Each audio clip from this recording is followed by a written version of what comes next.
last night. Thousands of young music fans packed into that venue late Monday. At least 22 killed, dozens more injured. Police believe the attacker acted alone and died in the blast. Michael Rozin joining us now. Mr. Rozin served in the Israeli military, has been trained on terrorism prevention as a security agent at the airport in Tel Aviv.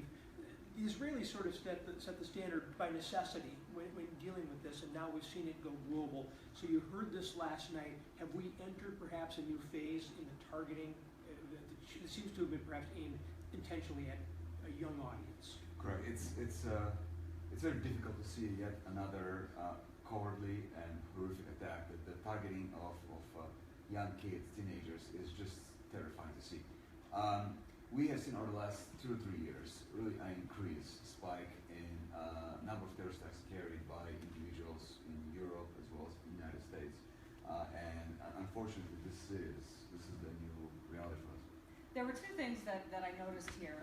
One was this was in the foyer, as I understand it, so it wasn't in the concert venue itself. So there were people milling about, but maybe not as many as in the arena. And I wondered, is security as tight out there?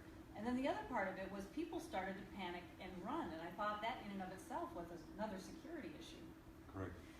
It's important to note that from a security standpoint, we learned this the hard way in Israel. There was a horrific incident in a Dolphinarium, it's a nightclub in Tel Aviv, where many young adults, teenagers also were killed. It's very similar fashion by suicide bomber. It's important to remember that the ring just outside the secure checkpoint is just as attractive. Remember the attacks in Stade de France in Paris, where a similar scenario played out. And it's important to have layers of security outside the actual checkpoint. They're able to do just that, identify potential threats and intervene whenever possible. You work with businesses, you work with venues about security. We are in Minnesota obviously entering a period of time when we're going to be going to festivals and events and things like that.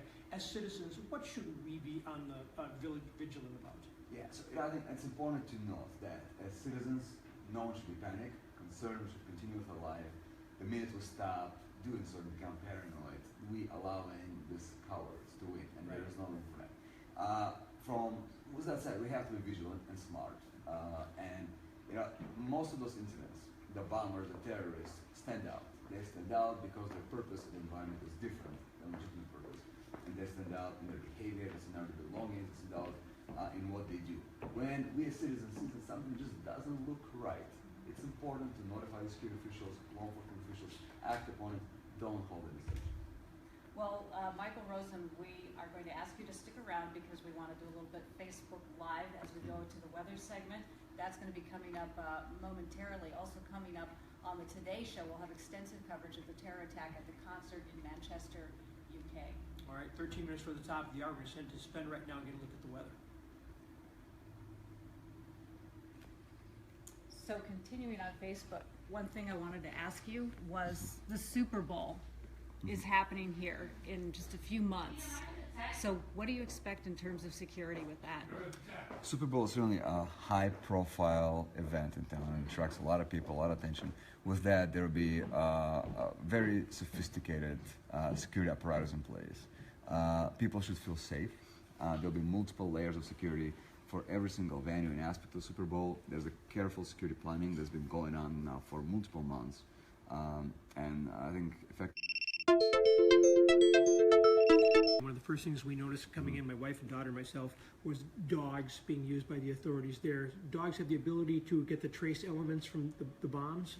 Yeah, it's important to have multiple layers of security, and explosive detection dogs are one of those very effective layers. They can do two things. One, they can detect potential explosive materials. They also are great deterrents. People that would carry explosive materials know that they could be detected, and they choose to go away. I suppose when you walk around, I mean, I don't know if you've been to a Twins game or anything like that, people are congregating everywhere. I mean, there's just no way to be 100% safe, is there? There's no 100%, right? There's no 100% security, so the White House is not 100%, people manage to get inside. There's always a way, of course, to defeat the security measures. But it's important for security planning standpoint, whether it's a large venue, whether it's an event, to go beyond the security checkpoint, to go outside the security checkpoint, have multiple layers that work together. Michael Rozin, Rozin Security. Thank you very much. Thank you. Good to meet you.